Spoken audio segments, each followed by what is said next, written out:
இதுவரையிலும் இருந்ததை விட ஒரு வித்தியாசமான திசையில் கர்த்தர் எங்கள் குடும்பத்தை நடத்தணும்னு நான் ஜெபிச்சேன். காட் கிராண்டட், சாங்ஷன் பண்ணார். ஏன்னா வசனம் சொல்லுகிற, நீங்கள் என் சித்தத்தின்படி எதை கேட்டாலும் நான் அதை உங்களுக்கு தருவேன். ராஷத்தர். எத்தனை பேர் நம்புறீங்க? இயேசுவே, இன்றைக்கு நான் ஒன்றை கேட்கிறேன், என்ன தெரியுமா? இந்த பிரச்சனை மாற வேண்டும் என்றும், இந்த வறட்சியான நிலை எனக்கு வேண்டாம், எடுத்துட்டு போங்க, இந்த கணவர் எனக்கு வேண்டாம், இந்த பிள்ளைகள் எனக்கு வேண்டாம், நான் தள்ளி விட மாட்டேன், இது இருக்கட்டும் என்கிட்ட. ஏன்னா இதே நிலத்தை, இதே மனுஷனை, இதே சூழ்நிலைமையை, இதே கடன் பிரச்சனையை, இதே வறட்சியான நிலத்தை என்னால் நீர்ப்பாய்ச்சலான வயல்வெளியா மாற்ற முடியும். ஆனா ஒன்னே ஒன்று எனக்கு வேணும்ப்பா, ஊற்றுக்கள் வேணும். அல்லேலூயா, அல்லேலூயா. எத்தனை பேர் சொல்லுவீங்க? உங்களுக்கு எல்லாருக்குமே நல்லா தெரியும், நான் சொல்லும் பொழுதே உங்களுக்கு புரிஞ்சிருக்கும். அந்த ஊற்று வேற யாரும் இல்லை, நம்முடைய பரிசுத்த ஆவியானவர் தான். அல்லேலூயா.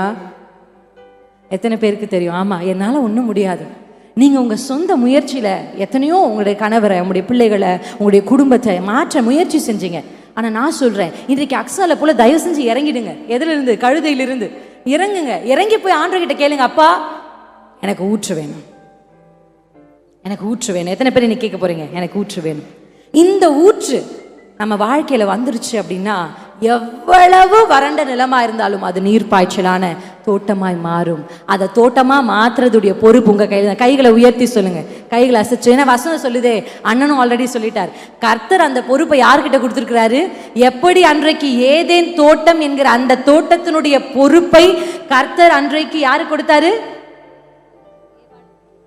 ஆதாமுக்கு ஏவாளுக்கும் கொடுத்தாரோ, இன்றைக்கு உங்கள் வீடு என்கிற தோட்டத்திற்கு கர்த்தர் உங்களை கொடுத்திருக்க. கை உயர்த்தி சொல்லுங்க, இதை நீங்க தான் பண்படுத்தணும், இதை நீங்க தான் பயிரிடணும், இதுக்கு நீங்க தான் கொத்தி எரு போடணும், இதை நீங்க தான் விளைய செய்யணும். ஆனா கர்த்தர் உங்களோடு இருக்கிறார். ஒரு ஊற்று உங்களுக்கு என்று திறக்கப்பட்ட, அந்த ஊற்று எங்கிருந்து திறக்கப்பட்டிருக்கு தெரியுமா?